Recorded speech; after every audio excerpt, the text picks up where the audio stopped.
ভুলের দল এটা। এরা ৪৭-এ ভুল করছে, ৭১-এ ভুল করছে, এখনো ভুল করতেছে। এবং মানুষকে কি বার্তা দিতে চান? আচ্ছা, তোমার শেষ প্রশ্নের উত্তরটা প্রথমে দিই, তারপরে ওইটা দিয়ে তারেক রহমান আসবে, এর জন্য প্রস্তুতি লাগে না। সারা দেশের মানুষ মুখিয়ে আছে ৫ তারিখ কবে, এই ২৫ তারিখ কবে আসবে এবং তারা ঢাকায় থাকবে। এটা সারা দেশ থেকে মানুষ সৎ ইচ্ছায় চলে আসতেছে। তা আমরা আশা করি যে বাংলাদেশের ইতিহাসে এত বড় জনসমাগম আর কোনদিন হয়নি।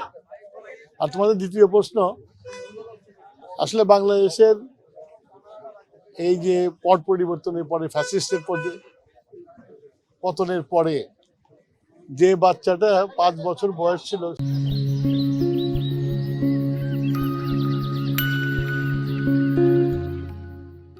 সে ভোটার হয়েছে, সে কোনদিন ভোট দিতে পারে না। ন্যাচারালি এই যে ১৭ বছর ১৮ বছর পরে মানুষ ভোট দিতে পারছে, মানুষের মনোজগতে অনেক পরিবর্তন হয়ে গেছে। সেই জন্যই আমরা আমাদের প্রস্তুতির জন্য আমরা প্রত্যেকটা যাদের প্রার্থী আমরা মনোনীত করেছি তাদেরকে ডেকেছি এবং তাদেরকে এই সব জিনিস পর্যালোচনা করে কিভাবে নির্বাচনে নামতে হবে সেই জন্য ট্রেনিং দেওয়া হচ্ছে।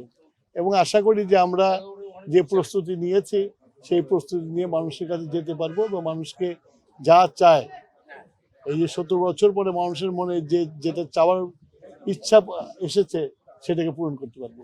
এখন পর্যন্ত আপনারা ২৫ মনোনীত করেছেন, তো আরো 36টা আছেন, সেটা কবে তফসিল তো হয়ে গেল?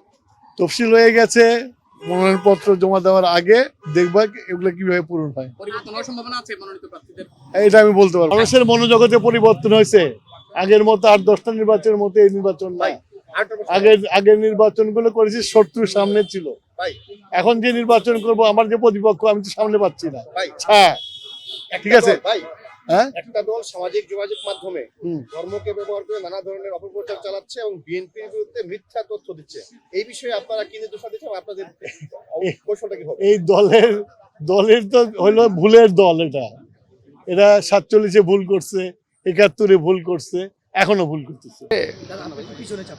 অনেক প্রার্থীরা আছে তো নতুন, যারা আগে নির্বাচন করে নাই, তাদেরকে একটু বোঝানো হচ্ছে।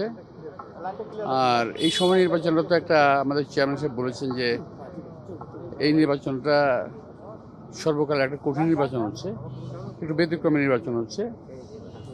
এই ব্যাপারে একটু সচেতন করে দেওয়া, আমাদের কি করণীয় আছে, আমরা কি করব, আচরণ কেমন হবে, এই সমস্ত বিষয়ে।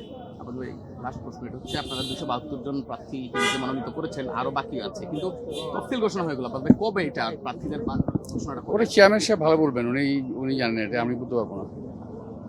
আলোচনা আছে কিনা এটা নিয়ে? না, এটা আমরা বলতে পারবো না, চেয়ারম্যান সাহেব ভালো বলতে পারবেন।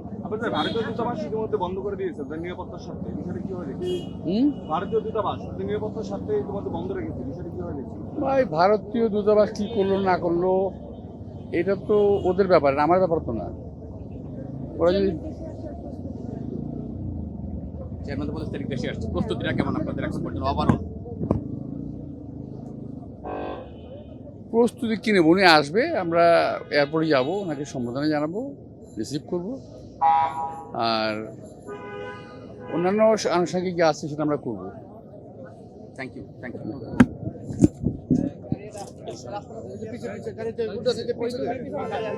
একবার পিছিয়ে একবার সামনে।